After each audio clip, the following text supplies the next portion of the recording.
The next step is to design a plan to connect those themes to students at the beginning of the course. This is why Unit 1 is so critical. Most teachers have asked their students at one time or another if they remember discussing some previous topic, and many students don't remember. The idea behind Unit 1 in all social studies courses is to engage students' prior understandings with the themes that will be discussed throughout the course. This means creating a first unit that teaches the terminology in the enduring understandings and allows students to make connections in their own lives or community. The traditional practice of handing out vocabulary lists and reading the first chapter on day 1 needs to be reconsidered. Instead, engage in a dialogue with the students and do some activities where students have the opportunity to demonstrate what they already understand about the connecting themes. When Unit 1 is complete, students should understand all components of the enduring understandings, give personal examples of each of the ones you intend to use, and connect a piece of content to one or more of the enduring understandings. Let's see what this looks like in practice. Who plans on going to college? All right, Jasmine, why? Because I think I'll be more successful if I have a college education. Okay. You think you make more money? Yes. Maybe get a better job? Yes. So it'd be good for you long term? Yes. Okay. Now, what has the government in the state of Georgia done to help students go to college? Of course, grants and scholarships. Do you know one by name by any chance? Hope Scholarship. Hope Scholarship. And what is the Hope Scholarship? It's a scholarship given to, I think it's just Georgia kids who maintain a certain grade point average or numeric average. And they pay for you to go to college, right? Yes. Now, why would the government want you to go to college? Maybe to push you to work harder at school. And when you graduate from college, you are better prepared for the workforce, right? Yes. Right. Now, you mentioned something about the GPA. Why would the government have a GPA component to the Hope Scholarship? Why would they want you to keep your GPA at a certain level? Maybe so more people will push to have a higher GPA and have a better chance to get into better schools. Right. Stephen, you wanted to comment on that? I was just going to say that the government may want you to have a GPA so that they don't spend their money or waste their money on people that they know aren't going to finish and aren't going to pursue their goals. Right. So what's the belief here? What's the belief from government? They believe if we spend money on education, then more people, I believe that they think that if they spend more money on education, more students will pursue further education and try to be more successful in life. Good. Yes, you had a comment? Well, like Steven was saying, I was saying maybe like if the government spend money on students who want to learn, maybe the ones who don't want to learn will change their thought about it. And they'll want to learn just like everybody else, and then the government can see that they can do this all statewide and just not in one state or 2 states or 3. Well, good. So what we take from this then is the fact that you want to go to college because you think it'll better you in the future. So that's a belief you have, right? I believe that if I go to college, I'll get a better job, I'll make more money in the future. And you think that could actually lead to other students wanting the same thing, right?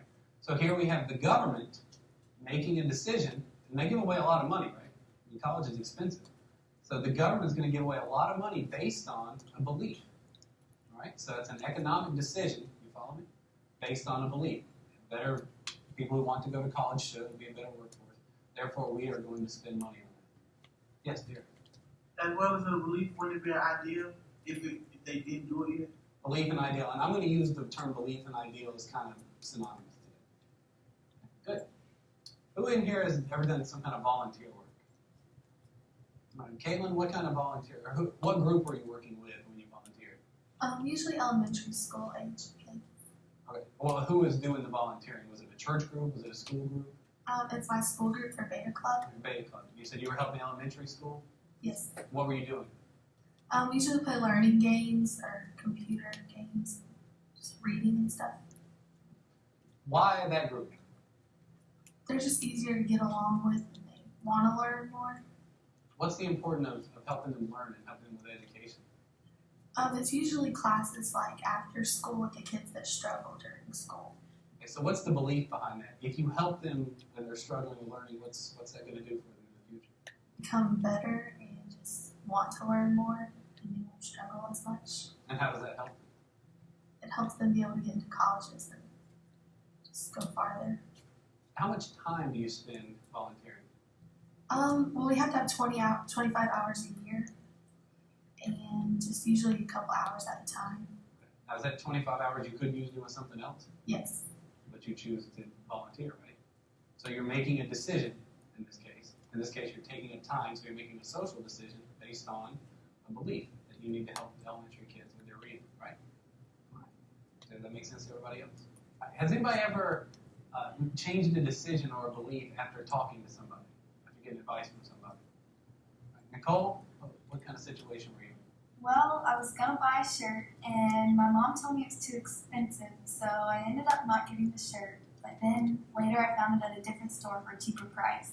Okay, so were you mad originally that you couldn't buy the shirt?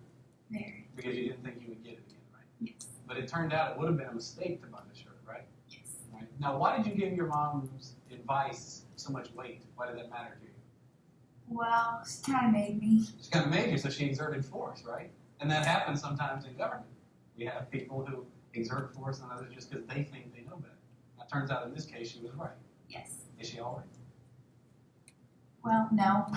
It's okay. You can say no. All right. Anybody else have any comments on that one? All right. So what we had then, you had somebody with more experience of shopping, right? So your mom has more experience shopping than you do, giving you advice on a shopping tip, and it turned out to be the correct advice. What you're going to see in government is that happens a lot. We have government decisions that are made based on previous government decisions or prior documents that were written long before our government was around that actually have turned out to be correct. And sometimes we try to do things in government that don't work out so well. For example, we're going to talk about something later on in the course called the Articles of Confederation and how we tried to do it on our own. We tried to go out and buy that shirt. We thought we could do it. We thought we were being really smart. But in the end, it turned out it wasn't really the best way to do it. And what we had to do was go back and get advice from people who had structured governments long before we had. Has anybody ever tried to change something at school, like a pep rally or a location, a price of prom ticket? Stephen? Yes, I actually tried to get my schedule changed because I wasn't satisfied with the class that they had scheduled me for. Now, how did you go about doing that? Well, at first, I went down to the counselor's office myself to try and see if I could get it changed, but they said you had to sign up on a login sheet, and then they would call you down individually. Okay. And they were taking too long, and by that time, school was already progressing. So, therefore, I ended up telling my mother about it, and she actually came up here to help me get it changed. Okay. Now, why did you feel like your schedule needed to be changed in the first place? Well, because I wasn't satisfied with the class or the teacher that was teaching me. I didn't feel that I would actually learn the material that I needed to be taught in that class. Okay. Let me go back a second. You said your mom actually eventually had to get involved, right? Now, why did you feel that was a necessary step to take? Well, because I felt that the counselors would listen to my voice, so that I felt that they would listen to my parents' voice, my mother's voice. Why would they give your mother more weight or more credit than they would give you?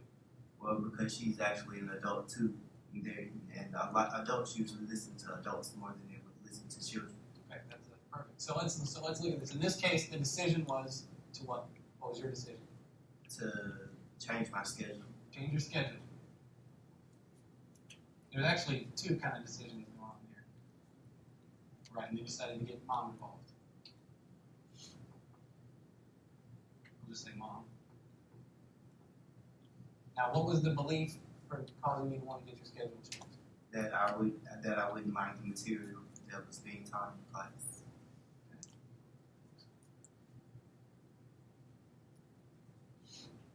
So wouldn't learn as much, you felt?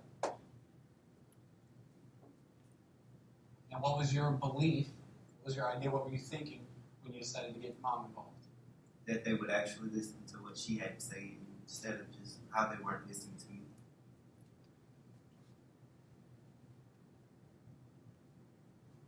Okay.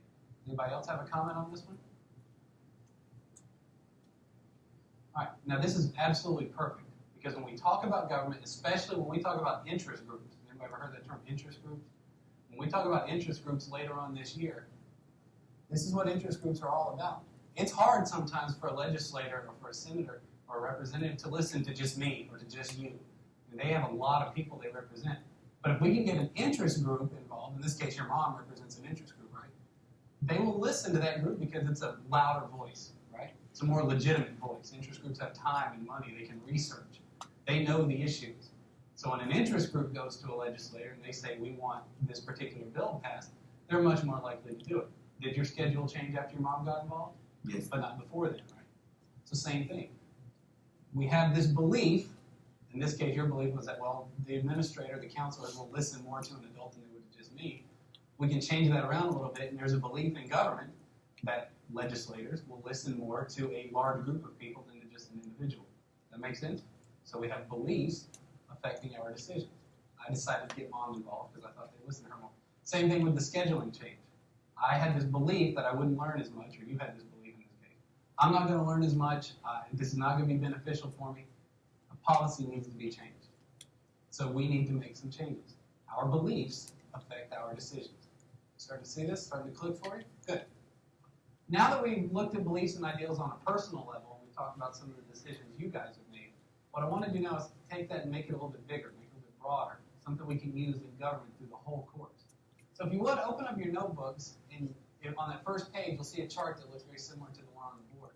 And it's got our 5 themes on it, the 5 connecting themes that I told you about earlier. And there's only 5 things you really, really have to focus on in this course, because everything I teach you is going to be part of one of this stuff. But it's not enough just to say beliefs and ideals. There's obviously something I want you to understand about beliefs and ideals, right? So what that's going to be called is an enduring understanding. Enduring means long-term, it lasts a long time. Understanding is what I want you to understand. So that's what we're going to write here. What is it about beliefs and ideals that I want you to understand for a long term? Does that make sense? So here's what I want you to put in the first box. The beliefs and ideals of a society influence the social, economic, and political decisions of that society. The beliefs and ideals of a society, what they think to be true, like Nicole said earlier, what they believe is true, affect or influence their social decisions, their economic decisions, and their political decisions. Which groups do we volunteer to help is based on who we think needs the help, right? Whether or not we go to college, or whether or not we want to go to college, is based on how much value we place on that, right? When we decide not to buy a shirt or to change something we've already worked on, it's based on a belief we have that somebody has better advice, somebody who's been there. Does that make sense? So the beliefs and ideals of a society influence the social, economic, and political decisions. And that's going to keep coming up throughout the whole course. Here, Mr. Cannon was connecting the theme, in this case beliefs and ideals, with things students were familiar with. This is critical to conceptual teaching. For students to really use the themes, they need to realize that they already know and understand quite a bit about these themes, and the teacher is simply expanding on them. If you're lucky enough to get students who are acclimated to the themes and adept at using them, then you can go deeper into their meanings. This is why we have encouraged systems to develop common themes for all of their courses. Okay, there it is.